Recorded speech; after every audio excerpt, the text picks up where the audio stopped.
राम जी, बंगला साहिब के गुरुद्वारे से आने के बाद हमारा मन था कि लगे हाथों क्यों ना कुतुब मीनार भी चला जाए, क्योंकि हमने बहुत सुना है कि आजकल वहां पे गवर्नमेंट ने कर दिया है एक लाइट शो ऑर्गेनाइज। तो मैं और मम्मी बोले कि चलो मम्मी आज हम वहां पे भी चले जाते हैं, अभी हमारे पास है काफी टाइम। बंगला साहिब से कुतुब मीनार थोड़ी ही दूर है, पर उस थोड़ी दूर में भी हमें लग गया था 1.5 घंटा जाने में, क्योंकि 30 मिनट का तो जाम ही था। तो दिल्ली का ये वर्किंग आवर्स में अगर कहीं पे जा रहे हो ना, तो आप अपने साथ खाने का जरूर लेके जाओ। तो हम हरियाणा वाले और हरियाणवी मम्मी कहीं पे बाहर जाए और बिना चूरमच ले जाए, ऐसा तो हो ही नहीं सकता है। तो मम्मी ने खोली अपनी पोटली और निकाला उसमें तो चूरमे का डब्बा और बोली लो खा लो थोड़ा थोड़ा, ना भूखे मरोगे सारे।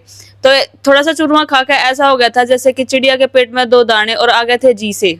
अपने देसी चूरमे का एंजॉय लेते लेते हम पहुंच गए थे कुतुब मीनार। तो जहाँ पहले 10 रुपए की एंट्री टिकट होती थी, पर अब लाइट शो दिखाते हैं, तो उस लाइट का खर्चा निकालने के लिए गवर्नमेंट ने कर दी थी यहाँ की एंट्री टिकट 35 रुपए की। और इस एंट्री को देख के तो मेरे को क्योंकि सास भी कभी बहू वाली फीलिंग आ गई थी, और यही एक्टिंग करते करते हम गए अंदर और पहुंच गए थे इस सुंदर सी जगह पे। इस अंधेरे भरी जगह में इन छोटी छोटी लाइटों ने अंधेरे में दिए भर का काम कर रखा था। थोड़ी देर वेट करे और खींची अपनी फोटो और बनाई वीडियो, और देखो आप भी इस लाइट शो की कुछ एक झलकियां।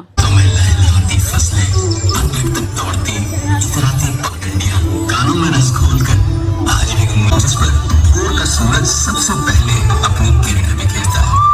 हमारे देश के उत्तर पूर्व में बसे उगते सूर्य के पर्वत अरुणाचल प्रदेश का मनमोहक गांव डोंग। ये है छत्तीसगढ़ का छिंदकालू गांव। यहाँ पाए जाने वाले बहुत सारी पब्लिक यहाँ पे लाइट शो देखने के लिए आई हुई थी, और लाइट शो था भी काफी इंफॉर्मेशन देने वाला और बड़ा ही अच्छा। इस शो के थ्रू वो अलग अलग सिटीज के प्रसिद्ध चीजों के बारे में बता रहे थे, पर मेरे को ज्यादा खास मजा आया नहीं, और मैं देना चाहूंगी 10 में से 8 नंबर, क्योंकि ये मेरे बिल्कुल भी एक्सपेक्टेशन से मैच नहीं कर रहा था। लाइट शो सुनते ही मेरे को लगा था कि बड़ी ही डिस्को वाली लाइट होगी, बड़ा ही फास्ट म्यूजिक होगा, पर ये बिल्कुल अपोजिट निकला, बिल्कुल स्लो म्यूजिक में और बड़ा ही स्लो लाइट्स थी। तो मैं मेरे लेवल से मैच नहीं हो पाया, तो मैं दूंगी 8 नंबर इसको 10 में से।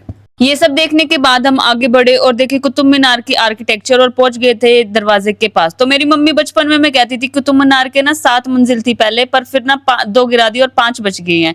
तो अब पता चला कि कभी 7 थी नहीं। और मम्मी का ऐसा बोलने की वजह ये थी कि उनके बचपन में उन्होंने एक अफवाह सुनी थी कि वहां पे एक हादसा होने की वजह से 2 मंजिलों को गिरा दिया गया और इसको हरदम के लिए बंद कर दिया गया। इस हिस्टोरिकल मॉन्यूमेंट में घूमते घूमते हम आगे बढ़े और दिखाई दिया ये आयरन पिलर। तो ये आयरन पिलर है बहुत पुराना, मतलब बोला जाता है कि ये चंद्रगुप्त मौर्य द सेकंड के टाइम का है। रिकॉर्ड्स के अनुसार इसका वजन है 6 टन, मतलब कि 6000 किलो। आयरन पिलर तो दुनिया में बहुत है, पर यही आयरन पिलर क्यों इतना ज्यादा फेमस है? तो इसका फेमस होने का रीजन है कि चंद्रगुप्त मौर्य द सेकंड के टाइम से लेके आज तक इसमें कभी जंग नहीं लगा है। और इसी घुमा फिराई में हम सब हो गए थे लेट, जिसकी वजह से सारे रेस्टोरेंट हो गए थे बंद। तो हम पहुंच गए थे डायरेक्टली अपने जितेंद्र भैया के पास, क्योंकि इनकी चाप जो है वो है वर्ल्ड फेमस, खाओगे और खाते ही रह जाओगे। तो बिना चुके इन्हें लगा दी थी अपनी चाप, और उसके बाद हमने कुछ एक और स्नैक्स पी लिए।